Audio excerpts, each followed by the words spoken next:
ټولې د لر سپین غر د مالداري وزارتي شرکت د کوپیکس موبیلیارد واوې دي چې الحمدلله ټولې اوس بیرته بلاروي دي. بسم الله الرحمن الرحیم. د لر سپین غر د مالداري وزارتي شرکت په نمائندګۍ ډاکټر صاحب ماشوق الله خواته راغلی و.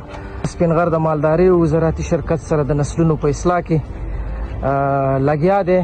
اوس د دې خواته راغلی و، د دې فارم په اړه باندې غواړو چې ترې معلومات واخلو. ډاکټر صاحب محترم ستړی مه شئ. ډاکټر صاحب محترم که تاسو د دې فارم په اړه باندې موږ ته معلومات راکړئ تر څو دغه نسلونه وپېژنو. ګورودان خیر اوسئ. تاسو نه ډېره زیاته مننه چې تاسو زموږ خواته راغلئ او د لر سپین غر نه ډېره زیاته مننه چې افغانستان ته دغسې سپورټه نسلونه راواردوي او دغه فارم چې دی په ننګرهار ولایت او باګرامۍ موړ کې د حاجي شفیق په نامه په هغه دی فارم دی. هغه فارم ته اوس مثلا موږ دلته هغه ستنې ته کړي دي، تجویز کړي دي. دا چې دی دا F3 نسل ده، ګڼ لور ده، F3 نسل ده. او اوس چې دا اوس په دویم کې دا نسل کې ده، یو نسل لنګه شوی دی، دویم نسل دی. اوس بلار به ده اوس تقریبا چې اوس ورته ستن کړې ده. کومه ستن ورته کړې؟ او دې ته اوس کړې ده اولمپس په نامه هغه ستن کړې ده. اولمپس ورته شوې ده. اولمپس د دې مور کومه و ډاکټر صاحب؟ او د دې مور هغه وخت کې چې وي دغه بوجي په نامه موږ هغه راوړی او ستن راوړی هغه نسل دغه. د دې فارم د مسؤل سره خبره کوو. د دې فارم په اړه باندې راته ووایئ. تاسو خوشحاله اوسئ د دغې فرانسوي مال نه چې تاسو راغلی سئ زموږ فارم ته او زموږ د فارم نه لیدنه وکړه. تاسو ته ډېره مننه کوو. په پیل کې د لر سپین غر شرکت واقعا افغانستان ته ښه خدمت کړی دی او بالخصوص بیا په افغانستان کې مشرقي کې لر سپین غر شرکت والا واقعا نه هېرېدونکی خدمت کړی دی. داسې اصلاح شوي سټراګانې او نسلونه افغانستان ته وارد کړي دي چې هېڅ ساری نه لري. کوه په جینوټایپ کې دی، په فینوټایپ کې دی، په هر شکل دی، که د شیدو فیصدي ده، که د غوښې فیصدي ده، د هر لحاظ واقعا ډېر پرمختللی دي. او بالخصوص بیا ډاکټر صاحب ماشوق الله نسیمي په ننګرهار کې فارمونو ته ښه خدمت کړی دی او مالدارانو ته ښه نسلونه راوړي دي.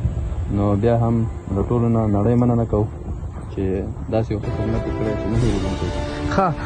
هېوادوالو ته څه پیغام لرئ؟ هېوادوالو ته مو پیغام دا دی چې باید خپلو حیواناتو ته خپلو غواګانو ته هغه سټراګانې هغه سیمې وکړي چې ښه آینده ښه نسل ولري، ښه د شیدو فیصدي ولري، ښه د غوښو فیصدي ولري. نو لر سپین غر کوم شرکت چې کومې ستنې د مونبیلیار کوپیکس نسلونه راوارد کړي دي، یو خو د شیدو غټه فیصدي لري، بل په آینده کې مقصد د خرید و فروش کې ښه مارکیټ لري، ښه مارکیټینګ لري. نو باید داسې یو نسل اصلاح کړو چې مقصد آینده ولري. و چې یو غوا دوه غوا ساتو د هغې په ځای یو غوا وساتو، مقصد ښه نسل وساتو چې مقصد هم د کور ضرورت یې رفع شي، هم د بازار نه یو انکم موږ ته راشي. نو لر سپین غر د ستنې باید په هر ځای کې وي، باید حیوان ته مقصد تطبیق کړو تر څو زموږ آینده د حیوانو سره برابره شي او ښه انکم ترې راشي. ډېره زیاته مننه کوم. الله د دې فارم کې نور هم برکت واچوي. سلامت شئ. ډېره مننه. باندې سوچ دي کې 8 پورې غواګانې دي فرانسوي او فرانسوي غواګانې 8 پورې او نتیجه په دغه کې شروع نتیجه ښه ده. هر غوا تقریبا د یو چې تر 15 کیلو پورې، تر 10 کیلو پورې، تر 8 کیلو پورې دا شودې اوس ورکوي او اوس زیاتې پکې بلاروي دي. زیاتره د 5 میاشتو، 6 میاشتو، 7 میاشتو بلاروي دي. او اوس هم فعلا د دې د شودو فیصدي چې ده تقریبا 400 کیلو شودې دي اوس هم تولیدوي. او څونه دي زیاتره پکې دا چې دي دا اوس دا غوا چې ده دا اوس F3 نسل کې ده. د F3 نسل کې ده او دا هغه غواګانې چې هغه موږ ته موږ ستنې بوجي نسل غواګانې نسلونه اوس غوایان چې دا هغې دي. دا بوجي ده؟ دا بوجي ده. بلار به ده؟ دا اوس تقریبا چې ده 15 میاشتو بلار به ده. کومه ستن دې ورته واردې ده؟ دې ته هم کړې وه، دغه ستن ورته کړې وه، امپاسیبل ستن ورته کړې. او دا چې دا د ګیګن لور ده. او دا د ګیګن لور ده. او بلار به ده؟ دا تقریبا د 7 میاشتو بلار به ده. دته کومه یو کار جنرالي ستن ورته کړې. ماشاءالله دته جنرالي دا خو ټول لاړې دي. دا ټولې د لر سپین غر د مالداري وزارتي شرکت غواګانې دي. په حساب چې ډاکټر صاحب ماشق الله زحمت ویسته دا چې دا د امپاسیبل لور ده ها امپاسیبل غوي لور ده او اوس په بیا هم نس کې ده او د شپږو میاشتو بلار به ده او اوس مې ورته جنري ویستن کړې ده ها او دغه و ډاکټر صاحب دا امپاسیبل ده ها دام بلار بده دا بلار به ده او بلار دي دا جنروي دی ټول ته لګېدلې زه ته مې په دې فارم کې ما جنري لګولې دي ها او زیاتره په دې فارم کې ما جنري لګول اوس چې کوم یو وار راوړي دی ته اوس امپاسیبل هغه تجربه کوم ولا فاست تجربه کوم ها دا یو ډاکټر صاحب محترمه دا هغه وخت دا افغان په نامه و ها دا افغان ده هغه رسول دی ها او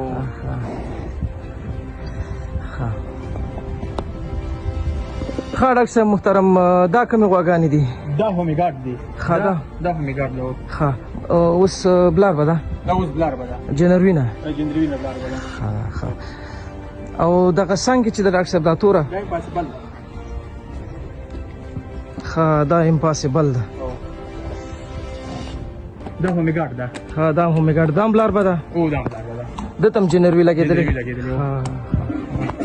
ها ډاکټر صاحب محترم که تاسو د هیوادوالو ته یو پیغام ولرئ نو ډاکټر محترمه نو پیغام زموږ دا دی چې موږ د هیوادوالو ته دغه کوم فرانسوي افغانستان ته راوارد شوي د لږ سپین غر شرکت راوارد کړي دي نو دا زموږ د مالدارانو لپاره د ګټې وړ خبره ده چې هغه مالونه چې موږ ساتله او هغه کې ته کورونه کې په فارمونو کې شیدو فیصدي کم وه او د خرید فروش کې هم د دې هغه کم ریټ کم و اوس فعلا په افغانستان کې کم مالونه هغه چې راوارد شوي دي دغه په کورونو کې څوک ساتي که فارمونو کې د شیدو فیصدي هم زیاته ده او دغه چې خرید فروش کې هم ښه دي یعنې داسې یو چې مالدار ورسره خوب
نسل دی او په څوم پوش کې قرار لري نو دا چې خپل مېندې ولاړې وي هغه تقریبا په دریم نمبر کې دي F3 نسل روان دي F3 دي او دا چې دي دا F4 پر هغه روان دي نو دا جنري دا غسلې مونږ ته کړې وي او دا بچي زیږولې دي دا ټول د لر سپین غر د مالداري او زراعتي شرکت د فرانسوي کوپکس مومبیلیارد د جنروي بچیان دي چې نوي پیدا شوي